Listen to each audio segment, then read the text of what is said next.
Hello students, this is Shivani Chauhan, assistant professor of Ganga institute of education. आज हम बात करेंगे बीएड सेकेंड ईयर के subject it is gender, school and society के बारे में।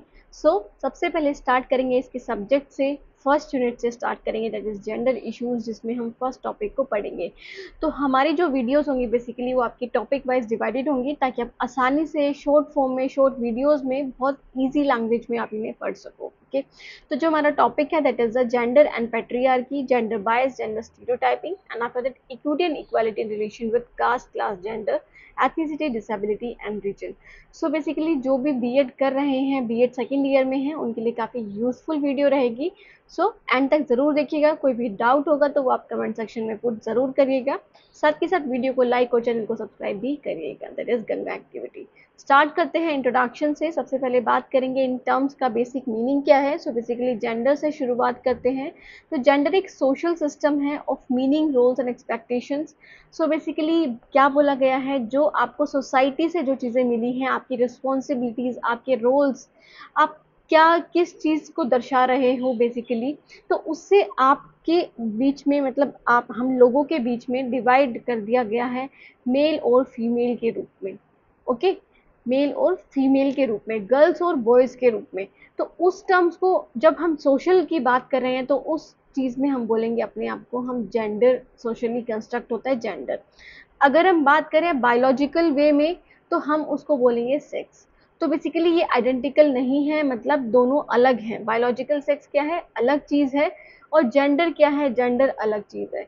जेंडर सोशल कंस्ट्रक्ट सिस्टम है और सेक्स की बात करें तो वो बायोलॉजिकल है। ओके, तो आप आइडेंटिकल नहीं हो, बट आपके रोल्स, एक्सपेक्टेशंस और मीनिंग्स अलग अलग बना दिए गए हैं according to your sex. Okay, male के क्या रोल होंगे, फीमेल के क्या रोल होंगे, तो आपके जो रोल्स और रिस्पॉन्सिबिलिटीज, मीनिंग और एक्सपेक्टेशंस जो आपसे रखी गई है, तो उसको बोलेंगे जेंडर। मतलब उस हिसाब से आपको बोलेंगे जेंडर वाइज, जैसे आपका जेंडर क्या है, आपका जेंडर क्या है। अगर हम बायोलॉजिकल की बात करें तो हम बोलते हैं सेक्स। ओके, पैट्रियार्की के बारे में आ जाते हैं। पैट्रियार्की क्या होती है? It is a social system that organises power, resources and status so that man hold structural advantages, specially cisgender man. तो बेसिकली सिस जेंडर मैन क्या है, जिसका जन्म भी एज अ सेक्सुअली भी उसका जन्म जो है वो मेल हुआ है, साथ के साथ उसने रोल्स, रिस्पॉन्सिबिलिटीज भी मेल वाली ही निभाई हैं। उससे जो एक्सपेक्ट किया गया था अकॉर्डिंग टू हिज सेक्स, तो उसके सेक्स के अकॉर्डिंग उसने अपनी रोल्स और रिस्पॉन्सिबिलिटीज को भी वैसा ही निभाया है। तो मतलब वो सिस जेंडर मैन है। Okay, patriarchy is a social system that organise power. तो पैट्रियार्की ऐसा सोशल सिस्टम है, मतलब जिसको हम हिंदी में बोलते हैं पितरात्मक सत्ता, है ना। बेसिकली इसमें पावर, रिसोर्सेज और स्टेटस किसको दिया जाता है? मैन को, है ना, कि आप ही डिसीजन लोगे, आपके पास ही मतलब रिसोर्सेज को कैसे कंट्रीब्यूट करना है, रिसोर्सेज को कैसे डिस्ट्रीब्यूट करना है, स्टेटस भी आपको ही मिलेगा। बेसिकली आप ही मेन रोल में हो सोसाइटी के। तो वो क्या है, वो है पैट्रियार्की। आसान भाषा में समझे तो जब मैन को ज़्यादा कंट्रोल दे दिया जाता है एज कम्पेयर टू विमेन, है ना, तो वो क्या है, वो पैट्रियार्की है। और जहाँ पे विमेन को ज़्यादा कंट्रोल दिया जाता है तो वो मैट्रियार्कल सोसाइटी होती है। ओके, अगर हम नॉर्थ इंडिया की बात करें तो वहाँ पर पैट्रियार्कल ही सोसाइटी है। बट हम नॉर्थ ईस्ट इंडिया की तरफ जाएंगे, जहाँ पे दैट इज नागालैंड, मणिपुर, ऐसे स्टेट में जाएंगे तो वहाँ पे मैट्रियार्कल सोसाइटी है। वहाँ पे जो लड़कियाँ होती हैं उनके पास कंट्रोल होता है, उनके पास पावर होती है। तो पैट्रियार्की क्या है, एक ऐसा सोशल सिस्टम है जिससे पावर, रिसोर्सेज और स्टेटस मिलती है सो that man hold structural advantages, कि उनको एडवांटेजेस मिले, स्ट्रक्चरल एडवांटेजेस बने जो सोसाइटी ने बनाए हुए हैं। जेंडर बाइस के बारे में आते हैं और जेंडर स्टीरियोटाइपिंग के। बेसिकली जेंडर बायस को बिल्कुल आसान भाषा में समझे तो मतलब भेदभाव करना। ओके, मतलब भेदभाव नहीं, सॉरी, वो तो डिस्क्रिमिनेशन हो जाएगा। Gender bias in the sense की these are the attitudes and belief that keep the system working. Bias is a preference और प्रेजुडाइज, है ना।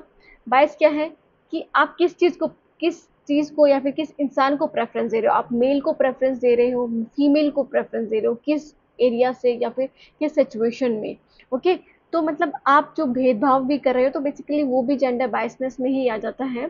Stereotyping is simplified belief about what men and women और other gender are like और should do. Stereotyping क्या है कि जब आप जेंडर बायस करते हो तो वो किस हिसाब से करते हो, जब आप उनके अंदर स्टीरियोटाइपिंग देखते हो, मतलब जो आपकी रूढ़िवादी सोच होती है कि क्या विमेन कर सकती हैं और क्या मैन कर सकते हैं, या फिर क्या विमेन कर नहीं सकती हैं और क्या मैन नहीं कर सकते हैं। तो वो जब आपके अंदर मेंटेलिटी हो जाती है, जैसे फॉर एग्जांपल बोलते हैं ना कि लड़कियों की तरह क्यों रो रहा है, तो वो क्यों बोलते हैं, बिकॉज ऑफ दिस कि लड़कियां ही रोती हैं, तो तू क्यों लड़कियों की तरह रो रहा है, तो वो स्टीरियोटाइपिंग हो गया, वो रूढ़िवादी सोच है कि लड़कियां ही रोती हैं, लड़कियों का काम ही है वो पेशेंस रखे, लड़कियों का काम है कि वो सॉफ्ट हार्टेड हो, लड़कों का काम है वो एग्रेशन से भरे हों, है ना, और दैट इज मतलब उनकी जो आवाज में दम होना चाहिए, वो कभी रोने नहीं चाहिए। तो बेसिकली ऐसे हमारी स्टीरियोटाइपिंग बनी हुई है।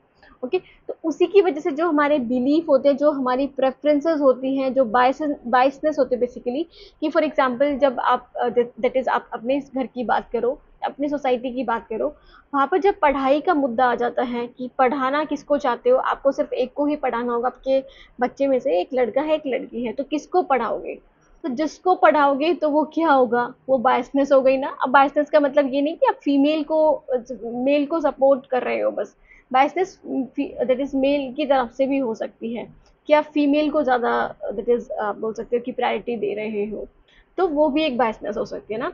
तो जेंडर बायस क्या होता है, प्रेफरेंस और प्रेजुडाइज जो होते हैं, स्टीरियोटाइपिंग की बात करें तो बिलीफ होती है कि क्या करना चाहिए और क्या कर सकते हो। ओके, सो ये हिंदी में भी है स्टूडेंट स्लाइड्स। हिंदी मीडियम वालों को बस एक प्रॉब्लम है कि उन्हें खुद ही पढ़ना पड़ेगा यहाँ पर अच्छे से। आप दैट इज स्लाइड को पोज करके आसानी से देख सकते हो इसके मीनिंग, बाकी मैंने समझाने की बहुत आराम से बहुत अच्छे से कोशिश की है।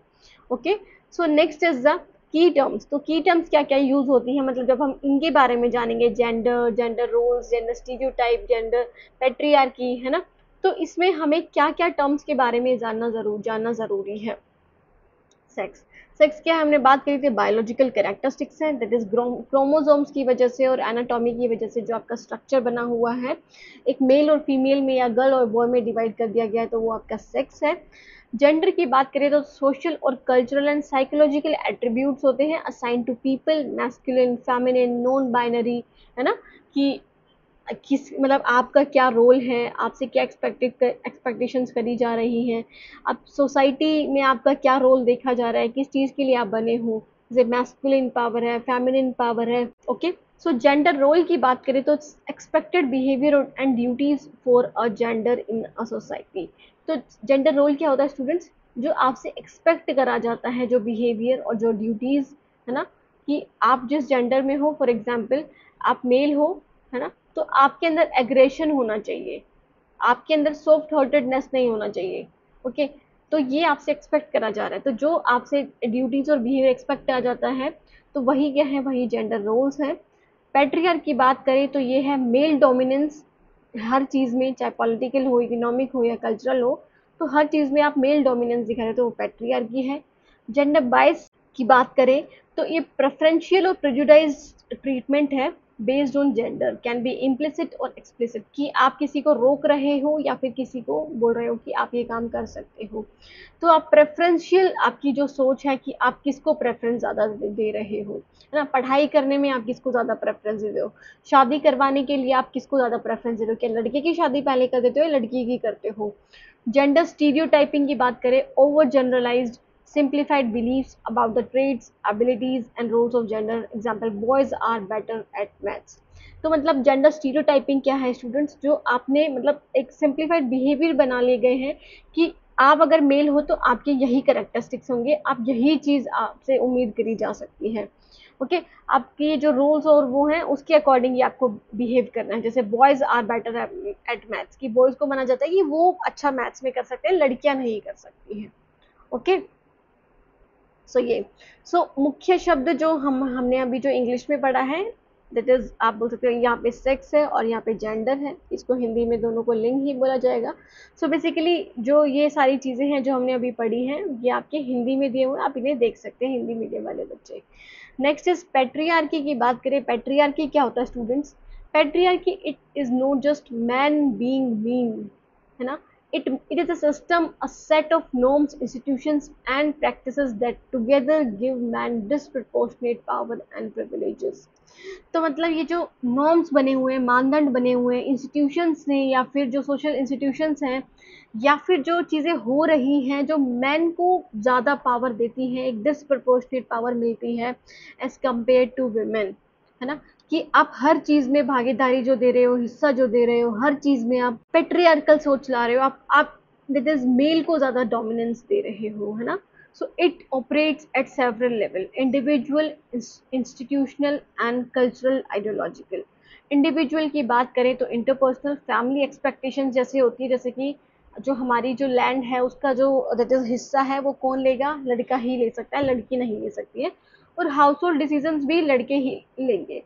इंस्टीट्यूशन की बात करें तो हम देखेंगे लॉज, जो हमारे लॉ होते हैं ना, हमारे कानून, वर्क प्लेस पॉलिसीज और पॉलिटिकल रिप्रेजेंटेशन और एजुकेशन सिस्टम, बेसिकली वो मेन को ज़्यादा एक्सेस देता है, ज़्यादा अथॉरिटी देता है ना, कि वो बहुत सेफ दैट इज़ महसूस कर सकते हैं. बट फीमेल के लिए वो उतनी ज़्यादा दैट इज़ आप बोल सकते हैं सिक्योरिटी और बाकी चीज़ें नहीं दी जाती हैं. तो जो पॉलिसीज़ हैं ये सब चीज़ें देखिए तो मेल डोमिनेंस बहुत ज़्यादा है. कल्चरल और आइडियोलॉजिकल की बात करें, जैसे stories, religion, media and language that celebrate male authority. आप कभी बुक पढ़ते होंगे, आपने स्कूल में बुक्स पढ़ी होंगी, तो वहाँ पर आपको हर चीज़ में, मतलब जैसे आप देखते हो जैसे स्पोर्ट्स मैन होता है, मतलब स्पोर्ट्स मैन बोलते हैं हम, स्पोर्ट्स विमेन क्यों नहीं बोलते हैं, है ना. या फिर मिल्क मैन होता है ना, मिल्क मैन बोलेंगे. ओके, सो बेसिकली हर चीज़ में मैन का इन्वॉल्वमेंट. तो वही क्या है, वही पेट्रियार्की है कि आप मेल अथॉरिटी को सेलिब्रेट कर रहे हो, define proper gender behaviour. Okay, आप ये बताना चाह रहे हो कि सिर्फ मेल ही हैं जो डोमिनेंस में हैं, इनकी ही ज़्यादा पावर है.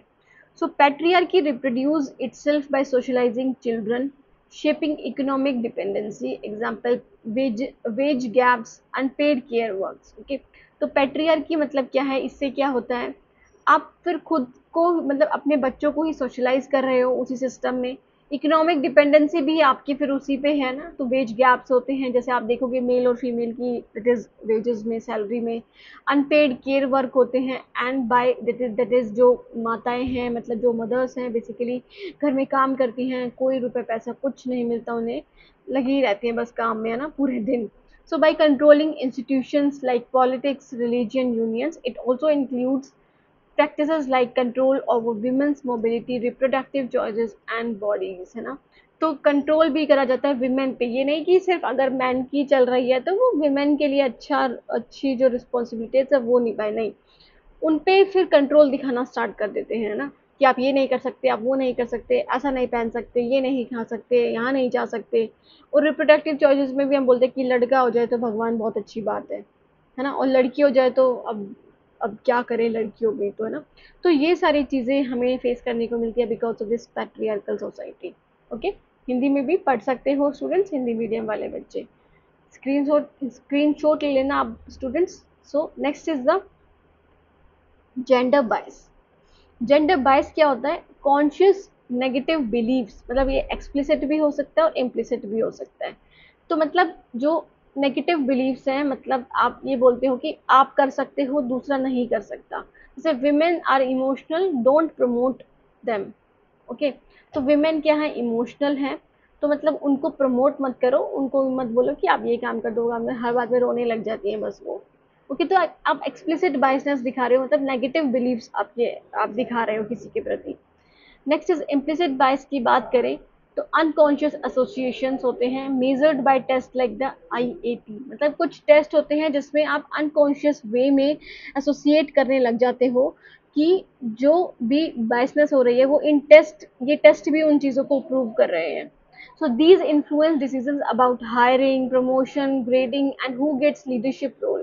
तो फिर ये जो टेस्ट होते हैं कंडक्ट, फिर उसमें जब मैन की सुपीरियरिटी देखी जाती है, फिर किसी भी इंसान की, बायसनेस का मतलब सिर्फ मैन ही नहीं है, किसी भी इंसान की, तो उससे आपकी हायरिंग पॉलिसी, किसको आप हायर करोगे, किस चीज़ में, प्रमोशन किसका होगा, ग्रेडिंग, या फिर लीडरशिप रोल्स किसको मिलेंगे. सो बेसिकली फिर ये सारी चीज़ें भी डिसाइड होने लग जाती हैं. जैसे हम टीचिंग प्रोफेशन में देखेंगे, है ना, टीचिंग प्रोफेशन में जब हम देखते हैं, तो जब आप बीएड एमएड करते हो तो कौन ज़्यादा एडमिशन लेता है उसमें, तो वहाँ पे भी तो बायसनेस हो रहा है ना। सो ये स्टेटिस्टिकल वर्सेस पर्सपेक्टिव बायस हो सकते हैं, मतलब believing group averages like statistical और telling people how should they should behave perspective sorry prescriptive, है ना, मतलब आप अपना प्रिस्क्रिप्शन दे रहे हो, मतलब आप अपनी राय दे रहे हो तो कैसे बिहेव करना चाहिए, है ना, तो उस चीज़ पे आप बायसनेस कर रहे हो, तो ये प्रिस्क्रिप्टिव हो गई। जब आप एवरेजेस निकाल रहे हो कि आप 50% महिलाओं को देख लो वो इमोशनल ही होती हैं, तो ये स्टैटिस्टिकल हो गया।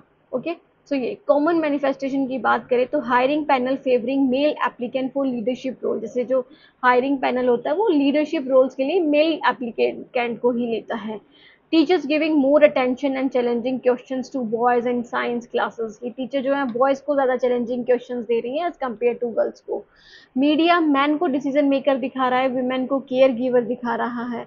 हेल्थ सिस्टम जो है वो अंडर रिसर्चिंग वुमेन सिम्टम दिखा रहे हैं लीडिंग टू मिस डायग्नोसिस। तो ये सारी चीज़ें क्या हैं यहाँ पर, तो आपने सिर्फ फीमेल के बेसिस पे बायसनेस कर दी है, मेल के बेसिस पे भी होते हैं बट वो एक तरह से कम बोल सकते हो as compare to female. Okay, next ये स्टूडेंट्स क्या है, ये हिंदी में है, आप हिंदी मीडियम वाले बच्चे इसका स्क्रीनशॉट लेना और पढ़ लेना, बाकी मैंने हिंदी में ही समझाने की कोशिश की है। Next is gender stereotyping. So gender stereotyping क्या होता है students, stereotypes are simple inflexible and generalisation. So basically simply और इनफ्लेक्सिबल, जिसका कोई तुक नहीं है कि गर्ल्स जो है वो केयरिंग होते हैं और बॉयज जो टफ होते हैं, क्यों होते हैं भाई, है ना। तो ये जो सारी चीज़ें होती हैं ये रूढ़िवादी सोच होती है आपकी, जो पहले से ही आप सोच रहे हो कि ऐसा ही होता है, मतलब लोगों ने ही बनाई है, सोसाइटी ने ही बनाई है। तो ये डिस्क्रिप्टिव हो सकती है और प्रिस्क्रिप्टिव हो सकती है। डिस्क्रिप्टिव मतलब how a group is seen, जैसे विमेन को नर्चरिंग कहा जाता है, आप हमेशा विमेन को एक नर्चरिंग वे से ही देखोगे कि वही पालन पोषण करेंगी बच्चों का, वही घर का ख्याल रखेंगी, है ना। और प्रिस्क्रिप्टिव मतलब एक ग्रुप जो है उसको कैसा बिहेव करना चाहिए, जैसे मैन को रोना नहीं चाहिए, लड़कियों को बाहर नहीं जाना चाहिए रात को। सो बेसिकली वो प्रिस्क्रिप्टिव है कि कैसा बिहेव करना चाहिए। ओके, सो क्यों क्यों हार्मफुल है ये, बेसिकली ये लिमिट कर देता है आपकी चॉइसेस में कि गर्ल्स को फिर वो स्टेम एजुकेशन देना कि स्टेम की तो दूर की बात है, एजुकेशन ही नहीं लेने देते हैं। स्टेम इन द सेंस की साइंस टेक्नोलॉजी इंजीनियरिंग और मैथमेटिक्स, है ना। तो इस एरियाज में लड़कियों को ज़्यादा नहीं आने दिया जाता, जैसे आप इंजीनियरिंग कॉलेजेस देखते हो, हम इतने सारे मीम्स बनते हैं उसके ऊपर, इतनी सारी वीडियोस कि इंजीनियरिंग कॉलेज में, है ना, मैकेनिकल इंजीनियर या फिर जो भी है, सो बेसिकली उसमें लड़कियों का जो पार्टिसिपेशन है वो बहुत कम देखने को मिलता है ना। तो हम बॉयज़ को ज़्यादा फेवर करते हैं। सो जैसे अब बात करें, जैसे कि केयर प्रोफेशन की बात करें, नर्सेज की बात करें, तो वहाँ पर हम बॉयज़ का डिस्करेजमेंट देखने को मिलता है कि बॉयज़ को वहाँ पर बोल देते क्या तुम नर्स बनोगे, तुम लड़की थोड़ी हो। ओके, सो ये produces stereotype threat anxiety that reduces performance. Example, women are not good at maths and undermine performance.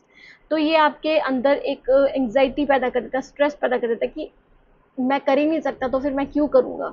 Okay, सो जैसे विमेन जो हैं वो गुड है मैथ्स में, तो उससे उनकी परफॉर्मेंस ऑटोमेटिकली डाउन ही हो जाएगी। So normalise discrimination and violence, example victim blaming based on proper female behaviour. तो मतलब आप क्या करते हो, नॉर्मलाइज कर देते हो डिस्क्रिमिनेशन को और वायलेंस को, है ना, मतलब आप बोल देते हो कि ये तो ऐसा होना ही है। जैसे हम इतने सारे केसेस देखते हैं ब्रूटिलिटी के, है ना, और इतने सारे रेप केसेस देखते हैं बेसिकली, तो वो चीज़ें क्यों हो रही हैं, मतलब विक्टिम्स क्या बोलते हैं उसके लिए, है ना। तो बेसिकली ये okay. So next is the, ये हिंदी में है स्टूडेंट, हिंदी मीडियम वाले बच्चे इधर देख लेना। जैसे कि उदाहरण के लिए उचित महिला व्यवहार के आधार पर पीड़ित को दोषी ठहराना। ओके, कि पीड़ित को दोषी ठहरा देते हो कि आपने अच्छा बिहेव नहीं करा था इसलिए आपकी गलती थी, तो आपके साथ ऐसा होना ही था। और ऐसा होता भी है ना, मतलब ऐसा लोग करते भी हैं, सो बोलते भी हैं। So how patriarchy bias and stereotyping reinforce each other, एक दूसरे को रीइंफोर्स कैसे कर सकते हैं। तो स्टीरियोटाइपिंग जस्टिफाई अनइक्वल ट्रीटमेंट, तो स्टीरियोटाइप हमें बता देता है कि आपको अनइक्वल ट्रीटमेंट मिलेगा ही मिलेगा, है ना। ये हमने आपने मेल से एक्सपेक्ट कर लिया, ये हमने फीमेल से एक्सपेक्ट कर लिया, ये हमने आपको अनइक्वल अपॉर्चुनिटीज दे ही दी हैं। ओके, फिर उससे क्या होता है, बायसेस आते हैं, गाइड बिहेवियर, हमारा जो बिहेवियर है उससे फिर हम बायसनेस करेंगे। जैसे हमें पता चल गया कि जो लड़कियां हैं वो स्टेम एजुकेशन में नहीं आती, तो टीचर्स भी फिर उसी चीज़ को फॉलो करेंगे, हमारा जो बिहेवियर है वो भी उसी तरह से बन जाएगा। तो उस वजह से हम मेल्स को ज़्यादा प्रेफरेंस या फिर बॉयज़ को ज़्यादा प्रेफरेंस देंगे स्टेम एजुकेशन में। Institutional rules reflect those behaviour, तो इंस्टीट्यूशन के रूल्स में मतलब उनके रूल्स में भी दिखते हैं बिहेवियर, और फिर उससे क्या होती है, हमारी पैट्रियार्की रिप्रोड्यूस होती है, दोबारा से बनती ही रहती है। तो इंस्टीट्यूशन रिप्रोड्यूस पैट्रियार्की, जैसे कि text book that show man in public roles and women at home teach children of fixed hierarchy that become naturalised. कि हमारी जो टेक्स्ट बुक है उसमें यही दिखाया जाता है कि मैन जो है वो बाहर के काम करेंगे, वो बाहर से काम करके आएंगे, और जो वीमेन है वो क्या करेंगी, वो घर पे खाना बनाएंगी, बच्चों को संभालेंगी, माता पिता को संभालेंगी, ओके, पूरे दिन खाना बनाती रहेंगी। सो बेसिकली ये एक इमोशनल कैरेक्टरिस्टिक्स बना दिया गया और इनको एग्रेशन भरा हुआ। तो वही फिर बच्चे सीख देते हैं और फिर हमारी जो पैट्रियार्की है वो चलती आ रही है, वो एक नेचुरलाइज्ड प्रोसेस बन जाती है। सो ये हिंदी में है स्टूडेंट्स, हिंदी मीडियम वाले बच्चे यहाँ से देख सकते हैं। Next is equality versus equity. Okay, equality क्या होता है और इक्विटी क्या होता है, इसको मैं आपको बहुत इजी एग्जांपल से समझाती हूँ स्टूडेंट्स। फॉर एग्जांपल 3 फ्रेंड्स हैं, ओके, 3 फ्रेंड्स का नाम रख लो ए बी सी। ए की जो हाइट है वो बहुत छोटी है, ओके, 1 फीट 2 फीट मान लो चलो, और जो बी है वो है 4 फुट का, और सी की बात करें तो सी है 6 फुट का। ये तीनों फ्रेंड है, चलो इसकी 3 मान लेते हैं, ठीक है। सो बेसिकली ये 3 फ्रेंड है, ठीक है, ये 3 फ्रेंड मैच देखने, और जब वो मैच देख रहे थे, जैसे ये यहाँ पे मैच का ग्राउंड है, और यहाँ से जब वो मैच देख रहे थे तो यहाँ पर क्या लगा हुआ था, एक बोर्ड लगा हुआ, मतलब एक तरह से डिस्ट्रैक्शन बन रहा था। तो उसके बोर्ड के पीछे से देख रहे हैं, वो जो सबसे बड़ा है वो तो बहुत इजीली देख पाएगा, है ना, जो सबसे मतलब जो थोड़ा 4 फीट का है वो उछल उछल के देख पाएगा, बट अगर हम 3 फीट वाले की बात करें तो उसके लिए तो वो विजिबल हो ही नहीं पाएगा। तो सबको इक्वल अपॉर्चुनिटी प्रोवाइड करी जा रही है यहाँ पर, कि आपके सबके लिए बोर्ड है, चाहे आप छोटे हो बड़े हो, सबके लिए आगे बोर्ड लगा रहेगा, किसी के लिए ऐसा नहीं है कि किसी के लिए नहीं है, या फिर सबके लिए बोर्ड लगा हुआ, मतलब पूरे एरिया में लगा हुआ है यहाँ पर, ओके। जिसके मतलब आपको उतना बड़ा होना पड़ेगा जिसकी मदद से आप देख पाओ, या फिर चेयर वगैरह रखनी पड़ेगी, चेयर वगैरह नहीं रखनी पड़ेगी। इक्वालिटी में सिर्फ आप क्या करते हो, सिर्फ इक्वल अपॉर्चुनिटी प्रोवाइड कर देते हो। एक तो केस हो गया ये, जिसको हम इक्वालिटी बोलते हैं, ओके, इक्वल अपॉर्चुनिटीज प्रोवाइड करना। फिर अब इन तीनों दोस्तों की बात कर ले, और स्टेडियम में अब हमने इक्विटी को ध्यान में रखा हुआ है यहाँ पर। तो बोर्ड ने क्या करा, बीसीसीआई ने क्या करा कि जो छोटे लोग हैं उनके लिए उन्होंने स्टूल्स अरेंज करा दिए। जैसे सी को तो कोई स्टूल की जरूरत ही नहीं क्योंकि वो इजीली देख पा रहा है इस बोर्ड के पीछे से भी। बट बात करें बी की, तो उसको थोड़ा उछलना पड़ रहा है, तो थोड़ा ऐसे झुक झुक के देखना पड़ रहा है, तो थोड़ी प्रॉब्लम आ रही है, तो उसके लिए एक छोटा सा स्टूल अरेंज करा दिया जिसकी मदद से वो भी किसके बराबर आ गया, इसके बराबर आ गया, ओके। थर्ड की बात करें, दैट इज द ए की, ये तो था सी, ये था बी, और अगर हम थर्ड की बात करें, 3 फीट वाले की, 3 फीट वाले की, तो उसके लिए एक बड़ा स्टूल अरेंज करा दिया गया जिसकी मदद से वो भी उनके बराबर हो गया, ठीक है। इसके लिए ज़्यादा बड़ा स्टूल अरेंज करा दिया गया, जिस इसके लिए छोटा, और इसके लिए कोई स्टूल नहीं, क्योंकि तो आसानी से देख सकते हैं। तो स्टूडेंट्स यही क्या है, इक्विटी और इक्वालिटी है ना, यही इक्विटी और यही इक्वालिटी है। काफ़ी इजी कॉन्सेप्ट है ना। अब आइए देख लेते हैं इसको क्या लिखा हुआ है इसके लिए, ओके। तो इक्वालिटी मतलब सेम ट्रीटमेंट फॉलो, सबके लिए सेम ट्रीटमेंट है, चाहे आपके पास रिसोर्सेज हैं, चाहे आपके पास अपॉर्चुनिटी है, रूल्स रिगार्डलेस, हर मतलब कोई डिस्क्रिमिनेशन नहीं है किसी भी तरह का। इक्विटी की बात करें तो फेयर ट्रीटमेंट करना बाय कंसिडरिंग डिफरेंसेस। अब हम यहाँ पर डिफरेंसेस को भी देख रहे हैं कि भेदभाव मतलब सॉरी इंडिविजुअल डिफरेंसेस क्या हो सकते हैं, क्या आपकी व्यक्तिगत आपकी प्रॉब्लम्स हो सकती हैं, या फिर आपकी जो भी प्रॉब्लम्स है वो क्या हो सकती है, उन सब चीज़ों को हम देख रहे हैं, इंडिविजुअल बीइंग को देख रहे हैं हम यहाँ पे। प्रोवाइडिंग एडिशनल सपोर्ट और removing barrier so that everyone can actually reach at the same level of opportunity, कि सभी लोग सेम लेवल ऑफ अपॉर्चुनिटी पर पहुंच पाए। तो सबको equal opportunity provide, equal in the sense कि जिसको ज़रूरत थी उसको अपने रिसोर्सेज दे दिए, और जिसको नहीं थी उनसे हटा लिए गए हैं, ओके। तो जिससे कि इक्विटी हो जाए, जिससे सब लोग एक इक्वल स्टेज पर आ जाए। तो इक्वालिटी इज अबाउट सेमनेस, सबके लिए सेम, है ना, सबके लिए same. Equity is about fairness, कि यहाँ पे फेयरनेस है, कि यहाँ पे आपको जस्टिस मिलेगा। ओके, मतलब आपके लिए अच्छा होगा, आपके अच्छे के लिए की जाती है। फॉर एग्जाम्पल इन एजुकेशन की बात करें, equality means all children get the same text book, कि हर बच्चे को सेम टेक्स्ट बुक मिल रही है, तो वो इक्वालिटी है, चाहे वो विजुअली इम्पेयर्ड है, चाहे कुछ भी है, सबको बुक मिल रही है, तो वो इक्वालिटी है। इक्विटी की बात करें तो ब्रेल बुक्स मिल रही है और ऑडियो मटेरियल मिल रहे हैं विजुअली इम्पेयर्ड और स्टूडेंट्स को, और स्कॉलरशिप्स मिल रही हैं मार्जिनलाइज कास्ट और क्लास स्टूडेंट्स को, ताकि इक्वल फुटिंग पे लाया जा सके उन लोगों के जो जिनको कोई प्रॉब्लम नहीं है, जो नॉर्मल बच्चे हैं। ओके, सो ये है इक्विटी एंड इक्वालिटी। हिंदी में है स्टूडेंट्स, देख लेना इसे। ओके, हिंदी मीडियम वाले बच्चे। Next is application to social categories. तो बेसिकली क्या है ये, तो कास्ट की बात करें, कास्ट में इक्विटी और इक्वालिटी की बात करें तो equality, all cast should have equal rights under law. तो हर कास्ट के इक्वल राइट्स होने चाहिए लॉ के, दैट इज अगर हम लॉ की बात करें कानून के अंदर में। Okay, no discrimination, same access to schools and jobs. तो ये हमारा जो है कास्ट, हमारी जो इक्वालिटी कहती है। इक्विटी की बात करें तो रिजर्वेशन पॉलिसीज होनी चाहिए, मतलब जिससे सब लोग एक लाइन में आ जाए, सब लोग बराबर हो जाए। ओके, तो वो एग्जिस्ट करते हैं because his historically marginalized caste, that is SC, ST, OBC, were deprived of education and opportunity, giving them extra support, ensure fairness। कि जो marginalized caste है, जो अल्पसंख्यक लोग हैं, जिनको हमेशा से वंचित रखा गया है, जिनके ऊपर डिस्क्रिमिनेशन हुआ है, तो उनको भी एक अच्छी एजुकेशन मिल सके, तो उनको नॉर्मल लोगों के दैट इज जो बड़ी कास्ट है उनके साथ लाने के लिए उनको रिजर्वेशन प्रोवाइड कर दिया गया, उनको एक्स्ट्रा सपोर्ट प्रोवाइड कर दी गई, तो वो इक्विटी है। ओके, ये कास्ट के बारे में हो गया। क्लास के बारे में बात करें तो equal access to free schooling, कि हर बच्चे को फ्री स्कूलिंग मिल रही है।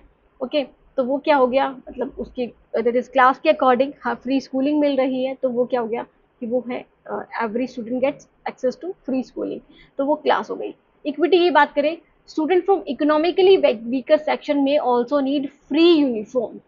ओके, जो इकोनॉमिकली वीकर सेक्शन है उसको स्कूलिंग के साथ साथ उसको फ्री यूनिफॉर्म भी मिल रही है, मिड डे मील्स भी मिल रही है, और स्कॉलरशिप्स भी मिल रही है, हॉस्टल फैसिलिटीज भी मिल रही है, ताकि उसका जो फाइनेंशियल बैरियर है ना, मतलब वो इकोनॉमिकली वीकर सेक्शन है, वो जो लोअर क्लास से बिलोंग करता है ना, तो वो उन लोगों तक आ सके, उन लोगों के बराबर आ सके, मिडिल और रिच क्लास तक के बराबर आ सके, ताकि सब लोग फेयरनेस हो, सबके साथ फेयरनेस हो सके।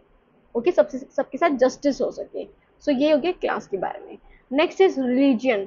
तो इक्वालिटी क्या कहती है, no religious group should be discriminated against all the enjoy the same legal right. जैसा आर्टिकल हमारा जो 25 है कॉन्स्टिट्यूशन ऑफ इंडिया का कहता है कि फ्रीडम ऑफ रिलीजन है, आप कोई भी रिलीजन चूज कर सकते हो, और किसी भी रिलीजन के लिए आप बाधा नहीं डाल सकते हो, कोई भी इंसान किसी भी तरह का कोई भी डिस्क्रिमिनेशन नहीं होगा उनके अगेंस्ट, उनके रिलीजन, उनके भेदभाव के अकॉर्डिंग। तो ये हमारी इक्वालिटी कहती है। इक्विटी क्या कहती है कि special safe guard may be needed for minority group. जैसे जो माइनॉरिटी ग्रुप हैं, जैसे कुछ रिलीजन ऐसे हैं जिनके बहुत कम संख्या में लोग हैं, है ना, तो उनके लिए आप क्या दो, special safe guard facilities provide करो, जैसे लैंग्वेज प्रिजर्वेशन की, कि उनकी लैंग्वेज प्रिजर्व रहे, कल्चरल राइट्स की, माइनॉरिटी रन इंस्टीट्यूशंस की, तो ये आर्टिकल 30 में कहा गया है। ओके, हिंदी मीडियम वाले बच्चे यहाँ से आप देख लेना, सामाजिक श्रेणियों का पर अनुप्रयोग। ओके, नेक्स्ट स्टूडेंट्स, नेक्स्ट आ जाते हैं।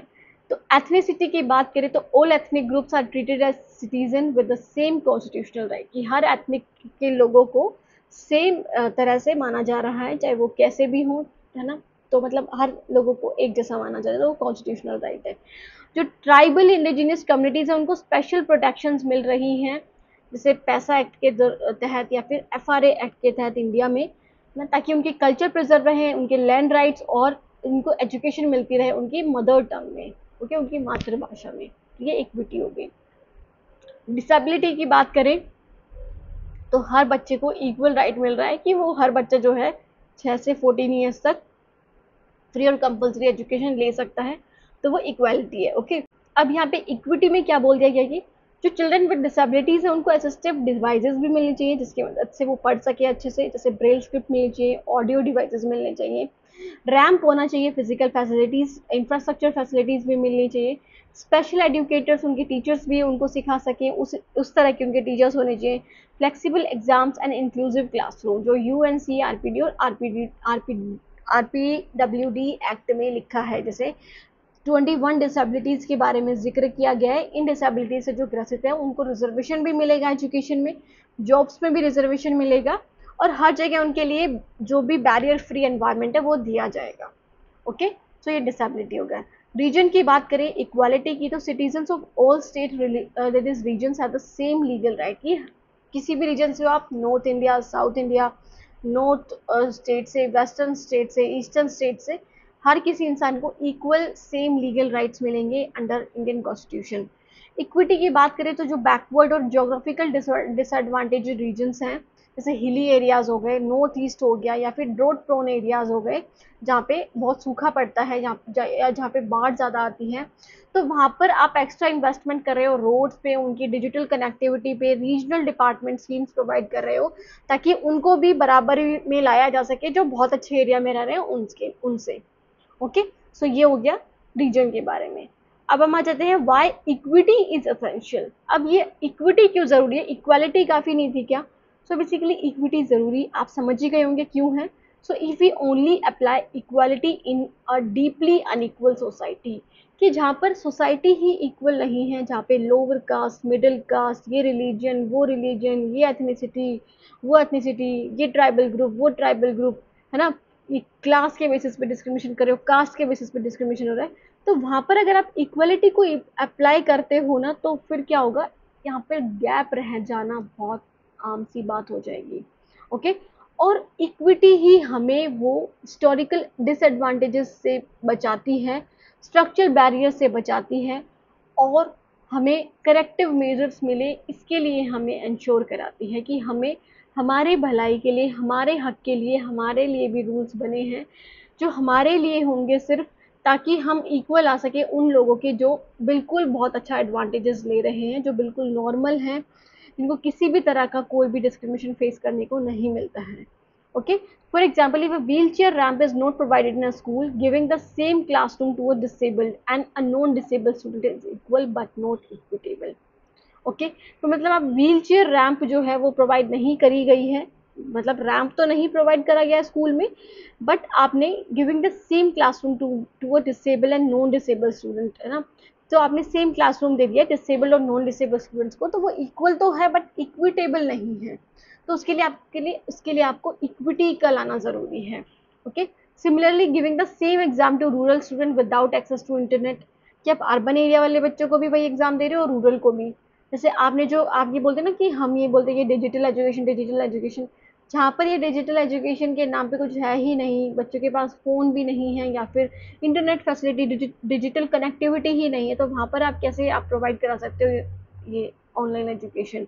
ओके, तो रूरल एरियाज और rural student without access to internet and urban student with the coaching centre is equal but not equitable, उनको तो कोचिंग भी मिल रही है, जो अर्बन स्टूडेंट्स और रूरल के पास तो इंटरनेट की फैसिलिटी भी नहीं है, फ़ोन भी नहीं है, बाहर जाना तो बहुत दूर की बात है, रोड कनेक्टिविटी ही नहीं है। सो वो इक्वल तो है बट इक्वालिटी नहीं है, तो जिसके लिए हमें किसकी ज़रूरत है, इक्विटी की ज़रूरत है। समझ में आया क्यों इक्विटी की ज़रूरत है, क्यों, क्या डिफरेंस है इक्विटी और इक्वालिटी में, नहीं भूलोगे। सो स्टूडेंट, ये आप हिंदी में देख लेना, हिंदी मीडियम वाले बच्चे, उदाहरण भी दिए हुए, साथ के साथ जो समझाया था उसको हिंदी में ट्रांसलेट करके दिया हुआ है। बाकी अगर आपके कोई क्वेश्चंस हैं, यहाँ पर हमारा ये टॉपिक बहुत आसानी से, बहुत अच्छे वे में, आई होप सो कि मैंने पढ़ाया होगा। आपकी कोई डाउट्स है तो आप पूछ सकते हैं कमेंट सेक्शन में, कोई भी डाउट्स है तो आप पूछ लीजिएगा, एनी क्वेश्चंस तो वो भी कमेंट में पिन कर दीजिएगा, कमेंट कर दीजिएगा। ओके, बाकी चैनल को सब्सक्राइब करना और वीडियो को लाइक करना ना भूलेगा। अब फटाफट से आपका ये जो सिलेबस है, आपका जो gender school and society syllabus है, इसका कंप्लीट हो जाएगा। तो फर्स्ट यूनिट कैसी लगी, फर्स्ट यूनिट का फर्स्ट टॉपिक कैसा लगा, उसके लिए आप अपना फीडबैक ज़रूर दीजिएगा। Thank you so much student for watching the video. मिलते हैं नेक्स्ट वीडियो में, तब तक के लिए take care, bye, have a nice day.